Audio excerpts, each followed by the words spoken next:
పేరులో జాదుగాళ్లు మహిళల వీడియోలు తీసి సోషల్ మీడియాలో అమ్మేసుకుంటున్నారు.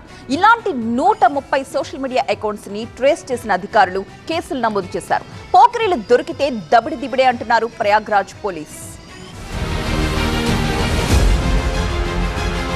మహాకుంభమేళా ముగింపుకొస్తోంది. మరో వారం రోజుల్లో ముగిసిపోతుంది. రోజుకు లక్షలాది మంది భక్తులు పుణ్యస్నానాలు ఆచరిస్తున్నారు.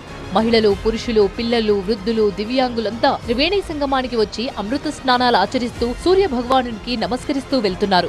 తమ కోరికలు తీరాలని, తమ పాపాలు పోవాలని, తమ రోగాలు నయం కావాలని కోరుకుంటున్నారు భక్తులు. ఒకవైపు పుణ్యస్నానాల మహాఘట్టం నడుస్తుంటే ఇంకోవైపు పోకిరీలు పేట్రేగిపోతున్నారు. మహాకుంభమేళాలో దారుణాలకు పాల్పడుతున్నారు. దొంగలను మించిన దొంగలు అతి జుగుప్సాకరంగా ప్రవర్తిస్తున్నారు. యువతులు, మహిళలు స్నానమాచరిస్తుంటే వారిని కెమెరాల్లో బంధించి సోషల్ మీడియాలో సొమ్ము చేసుకుంటున్నారు ఈ పోకిరీగాళ్లు. జనాలు తమ భక్తి పారవస్యంలో మునిగి ఉంటే దారుణాలకు పాల్పడుతున్నారు. దీనికోసం ఓ గ్యాంగే పనిచేస్తుందంటే అర్థం చేసుకోవచ్చు. స్నానాలు చేసే దగ్గర హిడెన్ కెమెరాలతో వెళ్లి యువతులు, మహిళలను చిత్రీకరిస్తున్నారు. కొందరు డ్రోన్ కెమెరాలు ఎగరేస్తూ మహిళలున్న చోటే ఎక్కువ రికార్డింగ్స్ చేస్తున్నారు. ఇంకొందరు వారు దుస్తులు మార్చుకునే దగ్గర వీడియోలు రికార్డింగ్ చేస్తున్నారు. ఈ వీడియోలను ఆన్లైన్ లో షేర్ చేస్తున్నారు. ఇంకా వీడియోలు కావాలంటే డబ్బులిస్తే అమ్ముతామంటున్నారు పోకిరీ వెధవలు. డార్క్ వెబ్సైట్లకు అమ్ముతున్న దుండగులు కూడా ఉన్నారు. ఇక కొందరు పోకిరీలు టెలిగ్రామ్ ఛానల్స్ లో పెట్టి అమ్మేస్తున్నారు. 1900 నుంచి 4000 రూపాయల వరకు ధరకు ఈ వీడియోలను అమ్మేసి సొమ్ము చేసుకుంటున్నారు.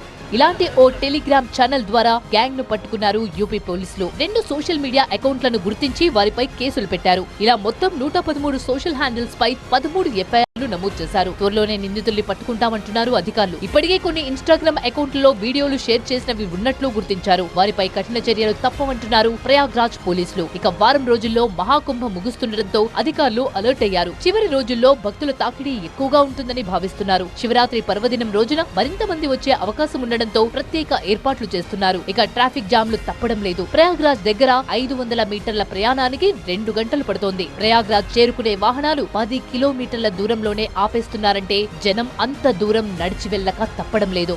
ఫిబ్రవరి 24న నిర్వహించే 10th బోర్డు పరీక్షలను రద్దు చేస్తున్నట్లు యూపీ ప్రభుత్వం ప్రకటించింది.